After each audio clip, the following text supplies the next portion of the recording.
नमस्कार बंधुरा एनास किचेने आपनादेर आबार एकबार स्वागत। आशा करी आपनारा सबाई खूब भालो आछेन। प्रतिबारेर मतो आबारो फिरे एसेछि नतुन रेसिपि निये।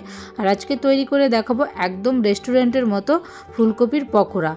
एकदम रेस्टुरेंटेर मतो स्वाद पेते हले अवश्यई किन्तु एई रेसिपिटा शुरू थेके शेष अब्दि स्किप ना करे देखते हबे। आर एई रेसिपि जोदि भालो लेगे थाके अवश्यई किन्तु एकटा लाइक शेयर करते भुलबेन ना एबं कमेंट बक्से जानाबेन केमन हयेछे। आर नित्य नतुन रेसिपि देखार जोन्नो चैनेलटिके सबस्क्राइब करे दिये पाशे थाकार अनुरोध रइलो। फुलकपिर पकोड़ा करार जोन्नो नियेछि एकटा फुलकपि। फुलकपिटाके प्रथमे जे डाटिगुलो आछे सेई डाटिगुलो किन्तु एइभाবে केटे बाद दिये देब। एभाবে একটা ছুরির সাহায্যে কাটতে কিন্তু খুব সুবিধা হয়। এক এক করে ফুলকপির মধ্যে থেকে ফুলগুলো এভাবে বের করে নেব কেটে নিয়ে। এই দেখুন ছুরি দিয়ে কাটার জন্য কিন্তু এগুলো বেশ একটা একটা করে বেশ খুলতে সুবিধাও হয়েছে। এবার যেহেতু বড় আছে সেই জন্য এগুলোকে ছোট করে নেব। ফুলকপি চাইলে কিন্তু আরো ছোট করে পিস করতে পারেন। আর খুব বেশি কিন্তু একদম ছোট করবেন না, তাহলে কিন্তু ভেঙে যেতে পারে। এবার ভালো করে পরিষ্কার জল দিয়ে ধুয়ে নেব। তারপরে 2 থেকে 3 মিনিট ভাপিয়ে নেব। খুব বেশি সময় নিয়ে ভাপাবেন না। এর মধ্যে 1 চামচ নুন দিয়ে দিলাম আর দিয়ে দেব 1 চামচ ভিনিগার।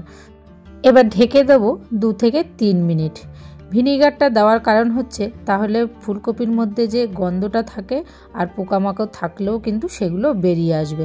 খুব বেশি ভাপাবো না, তাহলে বেশি সেদ্ধ হয়ে যাবে। আর বেশি সেদ্ধ হয়ে গেলে কিন্তু পকোড়াগুলো ভালো হবে না।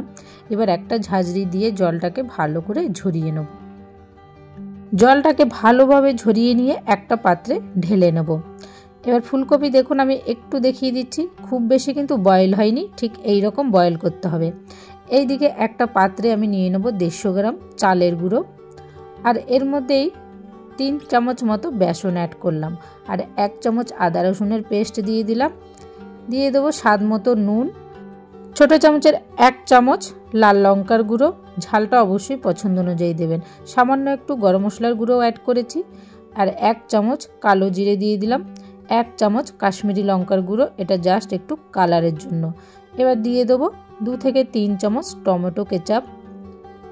কিছুটা পরিমাণে কসুরি মেথিও অ্যাড করেছি, এটা দেওয়ার জন্য কিন্তু দারুণ একটা স্মেল আসবে। আর সব শেষে দিয়ে দিলাম কিছুটা ধনেপাতাও কুচি। সব কিছু উপকরণ একটু মিশিয়ে নেব। তারপরে কিন্তু অল্প অল্প জল দিয়ে ব্যাটারটিকে তৈরি করে নিতে হবে। খুব বেশি কিন্তু একেবারে জল দিয়ে দেবেন না, তাহলে কিন্তু পাতলা হয়ে যাবে। অল্প অল্প জল দিয়ে কিন্তু ব্যাটারটিকে তৈরি করে নিতে হবে। চালের গুঁড়োর পরিমাণটা একটু বেশি নিয়ে নেবেন, তাহলে বেশ মুচমুচে হবে। এখানে কিন্তু কোনো রকম খাবার সোডাও প্রয়োজন হবে না।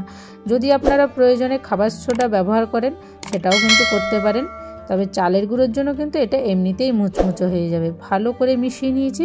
আর ব্যাটারের ঘনত্বটা ঠিক দেখে নিয়েছেন, সেই রকমই কিন্তু করতে হবে। এদিকে ফুলকপির মধ্যে আমি 2 থেকে 3 চামচ কর্নফ্লাওয়ার মিশিয়ে নিচ্ছি। ভালো করে মিশিয়ে নেব এইভাবে ঝাঁকুনি দিয়ে দিয়ে।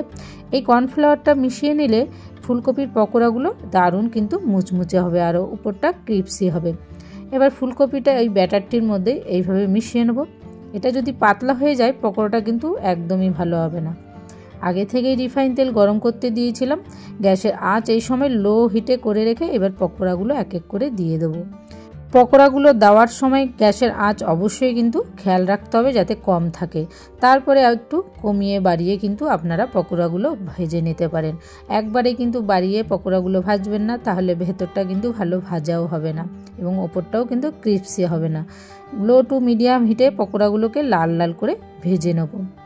একটু সময় নিয়ে পকোড়াগুলো লো হিটে ভাজবেন, তাহলে কিন্তু পকোড়াগুলো দারুণ মুচমুচে এবং ভেতরটাও কিন্তু সুন্দরভাবে ভাজা হবে। এবার একটা পাত্রে তুলে নেব। সব পকোড়াগুলো কিন্তু একইভাবে ভেজে নেব। পরিবেশন করার সময় একটা পাত্রে নিয়ে নিয়ে তারপরে কিন্তু টমেটো সস দিয়েও আপনারা পরিবেশন করতে পারেন। একটা ভেঙে দেখিয়ে দিচ্ছি, দেখুন কতটা মুচমুচে হয়েছে। এই ফুলকপির পকোড়া আপনারা কিন্তু গরম ভাতে ডালের সাথেও কিন্তু পরিবেশন করতে পারেন, কিংবা এমনিও সস দিয়েও কিন্তু এটা দারুণ লাগবে খেতে। রেস্টুরেন্টের স্বাদকেও কিন্তু হার মানাবে এই ফুলকপির পকোড়া। আপনারা কিন্তু বাড়িতে অবশ্যই একবার হলেও ট্রাই করবেন। আশা করি আপনাদের ভালো লাগবে। আর যদি ভালো লেগে থাকে লাইক শেয়ার করতে ভুলবেন না এবং কমেন্ট বক্সে জানাবেন কেমন হয়েছে। আর নিত্য নতুন রেসিপি দেখার জন্য চ্যানেলটিকে সাবস্ক্রাইব করে দিয়ে পাশে থাকার অনুরোধ রইল। সুস্থ থাকবেন, ভালো থাকবেন। আবারও দেখা হবে নেক্সট রেসিপি নিয়ে। প্লিজ আপনারা অবশ্যই পাশে থাকবেন। ধন্যবাদ।